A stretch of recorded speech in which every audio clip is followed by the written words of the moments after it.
But tonight, I start with some breaking news that will be front page of The Australian tomorrow and big news in the UK as well.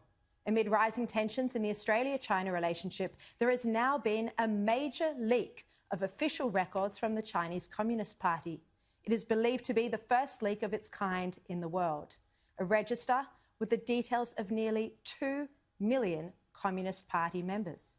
It includes their name, party position, birth date, national ID number, ethnicity, and in some cases, even their phone number.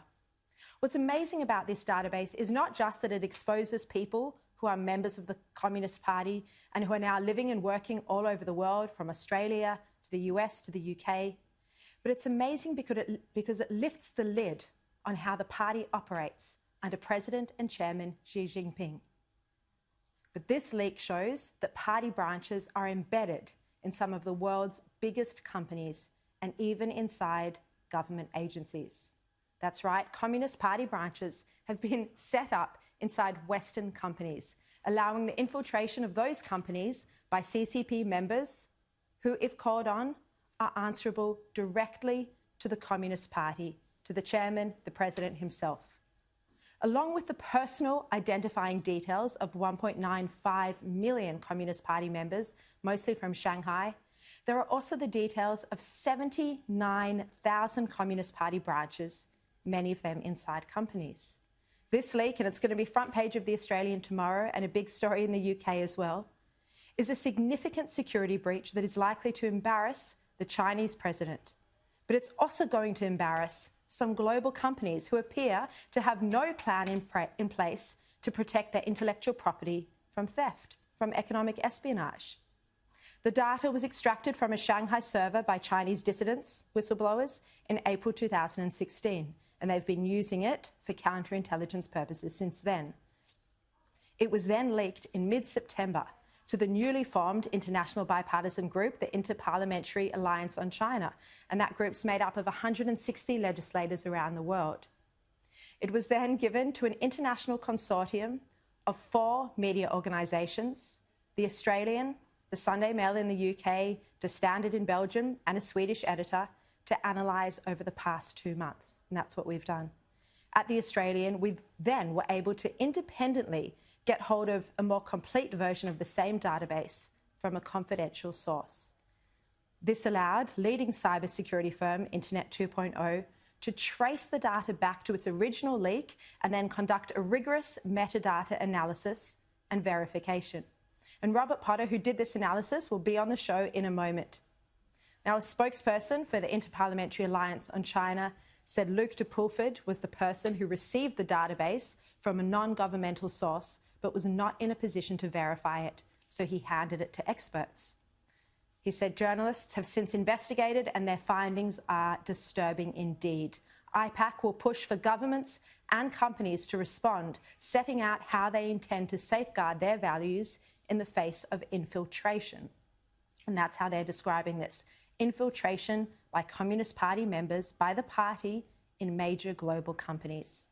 Charles Sturt University public ethics academic and specialist on China, Professor Clive Hamilton, said that the intellectual property of Australian companies or any global companies that has CCP employees embedded unbeknownst to them is at high risk of theft.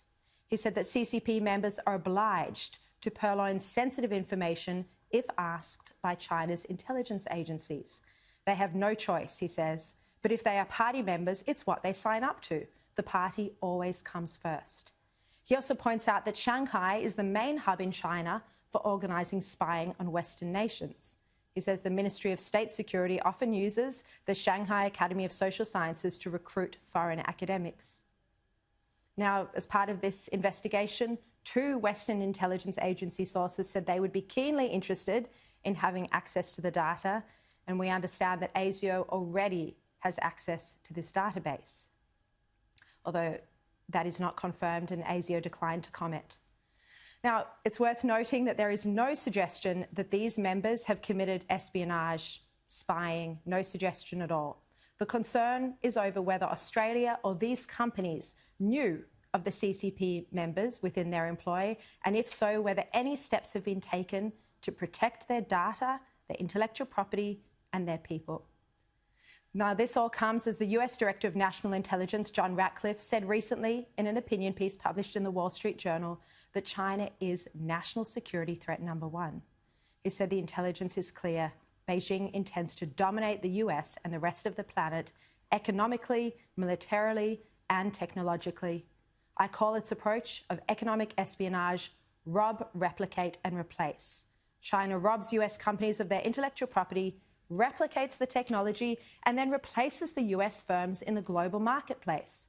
China also steals sensitive US defense technology to fuel President Xi Jinping's aggressive plan to make China the world's foremost military power.